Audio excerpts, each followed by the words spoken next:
dan kerajaan Barisan Nasional tidak upaya untuk memberikan rancangan baru. Masalahnya ialah hilang daya saing. Tidak ada pelaburan baru. Pengurusan yang lembab dan rasuah ini tidak ditangani. Jadi kalau kita lihat defisit terlalu bagi negara Malaysia, ini satu yang unik kerana semua negara pengeluar minyak punyai kekuatan lebihan dalam belanjawan. Malaysia dengan dana yang besar masih mengalami defisit. Kalau kos mengendali satu projek 40 bilion, 10 bilion itu hilang di tengah jalan. Ini yang menyebabkan masalah. Saya akui bahawa Perdana Menteri nampak gementar kerana resahan di kalangan rakyat. Mereka dicuba beli sebanyak gula-gula untuk orang Sabah, Sarawak dan orang miskin. Tapi dia lupa bahawa peningkatan kos cara hidup dan inflasi itu melonjak. Maknanya kalau diberi RM100, RM200 tidak sepadan dengan kenaikan harga barang dan harga minyak. Yang akhir beliau nampak terlalu gentar kemungkinan peralihan kuasa. Dia cuba memberikan sebanyak membicarakan proses demokrasi. Bila Barisan Nasional menghormati proses demokrasi di Malaysia, bagi tahu pilihan raya banyak proses penipuan, media dikontrol, hakim masih bergumam dengan masalah tekanan dan rasuah, polis tidak berwibawa, peningkatan jumlah dana untuk polis itu begitu besar, tetapi masalahnya sekarang ialah jenayah meningkat. Ini juga tidak disebut dalam belanjawan. This is essentially an expansionary budget, a deficit budget. What is not stated is the fact that for an oil-producing country, this is an exception case because Malaysia is the only country that continues to register a major deficit. Now, it is understandable for a country that do not have resources. Secondly, the issue is not giving sweets to Sabahan, Sarawakian and the poor, because it does not commensurate with the vast increase in the inflation and high costs. And therefore, what is given does not actually alleviate the problem and the suffering of the poor. And thirdly, which is not addressed, is the issue of competitiveness. We are not able, we continue to be in a state of denial. We are not able to shift from the obsolete economic policies where rampant corruption, the failure to become more competitive.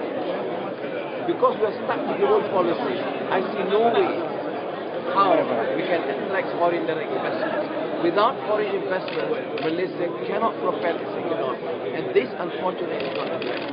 The endemic corruption, the tenders awarded to cronies, family members, the failure to cut costs and be more efficient, all these issues are not addressed. And finally, of course, this inherent threat for MPs in any possibility of crossing over. Talking about democracy. Since when does Abdullah Badawi, the Prime Minister, understand the meaning of democracy? Look at the media policy. Look at the police, inefficient police force, the corruption and the increase in the crime rate. Look at the judiciary. These are issues, major issues which has not been addressed. And therefore, to my mind, it is really disappointing. They have not seen the demands and the vast call for reform on the 8th of March, and they have refused to appreciate the call by the people of Batam Power. No, I'm not. That's all. Thank you very much. It will be done without affecting the revenue. It's taking and working on the leakages, inefficiency and corruption. You know, why talk about the 5 billion additional support to reduce the petrol price when we know that 10 billion ringgit is lost in trust? What is your comment about the conclusion just now about this. Certain groups or parties they try to seize the powers from the government. So which Yeah, is and it's a democratic process. No confidence in normal process in any democratic enterprise. The abuse process, intimidation, corruption should not be the way and culture in every democratic country.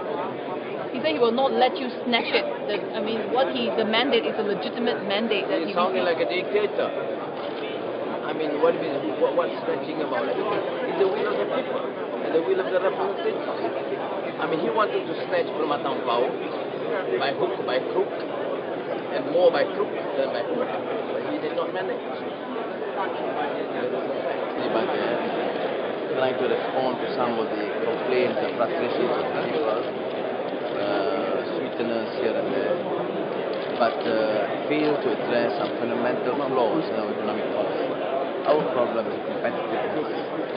Is the failure to attract foreign direct investments, the failure to shift economic policy to become more resilient, the endemic corruption and the award of tenders to family members and cronies, causing major losses.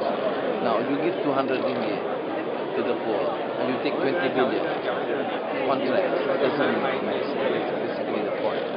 And does it take account of the price increase, petroleum price, the price of commodities, which has affected the livelihood of people? So a slight increase does not actually help ease the burden of the poor. Our contention is, like the increase in the allocation for the police, no reference to the increased crime rate. The fact that you increase a few $1 billion is not going to reduce the crime rate. So the issue of efficiency, the issue of massive endemic corruption is not. The issue in this country, other than economic policy, is the issue of governance. He says there is a populist policy, making reference to Pakatan Rakyat position. But the populist policies that we see involve a small amount of money to help ease the burden of the poor in terms of price hike in the petroleum price. But there is 5 billion. And I've explained, and I don't believe he has read. There's a problem with our Prime Minister. I don't think he has a clear case of incompetence. And therefore, he has stated that that is not practical. Failing to appreciate the fact that 10 billion loss annually from corruption, and that involves key leaders in the UMNO and Barisan Nasional and their family members. And finally, of course, the threat that I will not tolerate this. He said that in Permatang Pau, and the people just booted him out convincingly. But it is really unfortunate to see the 8th March decision by the masses and the prison party, and again in Permatang Pau. It's not taken heed at all. They are in a state of denial, a complete state of denial, and they still have the audacity to talk about democracy and to preach about democratic process. Mind you, democracy means in terms of governance, in terms of independent judiciary and independent media, which we don't have.